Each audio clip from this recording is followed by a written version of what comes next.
আসসালামু আলাইকুম এভরিওয়ান, কেমন আছেন সবাই? আশা করি সবাই ভালো আছেন।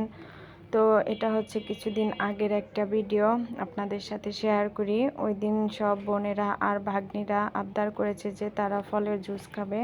এজন্য আমরা তখন রাত বাজে হচ্ছে 10টা।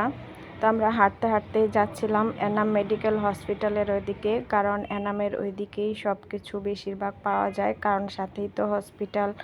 এদিকে এই যে আমার এই ভাগ্নিটা হচ্ছে আপনার মাইলস্টোন কলেজে পড়ে। আলহামদুলিল্লাহ ওই দিন ওর কলেজটা অফ ছিল। আলহামদুলিল্লাহ ও সুস্থ আছে, আল্লাহর কাছে লাখ লাখ শুক্রিয়া। তো যারা এই দুর্ঘটনায় মৃত্যুবরণ করেছে সবার জন্যই দোয়া করবেন, সবাইকে যেন আল্লাহ জান্নাতুল ফেরদাউস দান করে। তো আমরা সবাই মিলে হেঁটে হেঁটেই যাচ্ছিলাম, কারণ বাসা থেকে এনাম মেডিকেল যেতে খুব একটা বেশি সময় লাগে না, 5 থেকে 7 মিনিট লাগে। এইখানে আবার দেখি যে সন্ধ্যার পর থেকেই ক্যারাতে শেখানো হয়। এটা একটা ভালো জিনিস। বর্তমান যে যুগ এসেছে, আসলে সবাইকেই নিজের সেফটি বজায় রাখা উচিত, ক্যারাতে শেখা উচিত। আর এইদিকে তো অল টাইম মানুষজন চলাফেরা করে, একদম দিনের মতোই লাগে, সব সময় লাইট জ্বলে থাকে। সবাই মিলেই হেঁটে হেঁটে যাচ্ছি আমরা। তো দেখতে দেখতে এদিকে দেখি সব দোকানপাটে অনেক লোকজন। আমরাও চলে আসলাম ফলের দোকানে। এখন যে যেটা খাবে সেটাই চুজ করবে, যে কোনটা ফলের জুসটা ভালো হবে। ওইখানে আবার মেনু দেখছিল, যা যা পাওয়া যায় আর কি, এক একজনের এক এক চয়েস, যে যেটা খাবে সেটাই সিলেক্ট করছিল। এখানে মোটামুটি সব কিছুই পাওয়া যায়, মিল্কশেক, তারপরে লাচ্ছি, বিভিন্ন প্রকার ফলের জুস। তো এইখানে হচ্ছে আমার ভাগ্নিরা এক একজনে এক একটা চয়েস করে অর্ডার করে ফেলেছে। আর এটা হচ্ছে আমার বোনের যে বাসা করছে সেই বাসাটাই এখনও কমপ্লিট হয়নি বাসাটা। আর এই বাসার পাশেই হচ্ছে আপনার এই দোকানটা দিয়েছে।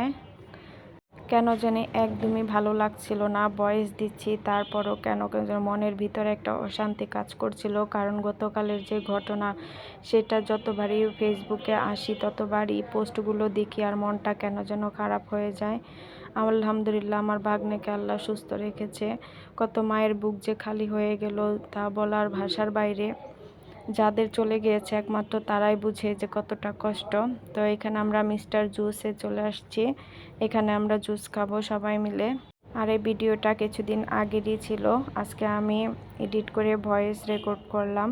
তো এখানে আমার ভাগ্নি আবার সবাইকে দিচ্ছিল যে যেটা খাবে। ওরা দুজন আবার কাঁচা আমের জুস নিয়েছে, এই ভাগ্নিও কাঁচা আমের জুস নিয়েছে। আর আমার ভাগিনা ও আবার মিল্কশেক অর্ডার করেছে, সেটা হতে একটু সময় লাগবে, এই জন্য ওরা সবাই মিলে খাচ্ছিল আর ও বসে বসে দেখছিল। এই ভিডিওটা এডিট করছি আর আমার এই ভাগিনাটাকে আমি শুধু দেখছিলাম। ও হচ্ছে আমার বড় বোনের ছেলে, খুব আদরের ভাগিনা আমাদের। ও সবার বড়, আমার বোনদের বাচ্চাদের মধ্যে ও সবচেয়ে বড়। সবাই দোয়া করবেন সবার জন্যই, সবাই যেন আল্লাহ ভালো রাখে, সুস্থ রাখে। এই যে আমার বড় বোনের পাশের বিল্ডিংয়েই হচ্ছে ওই জুসের দোকানটা। এখানে কাজ এখনো কমপ্লিট হয়নি, 5 তলা পর্যন্ত হয়েছে আর হয়নি। সবাই দোয়া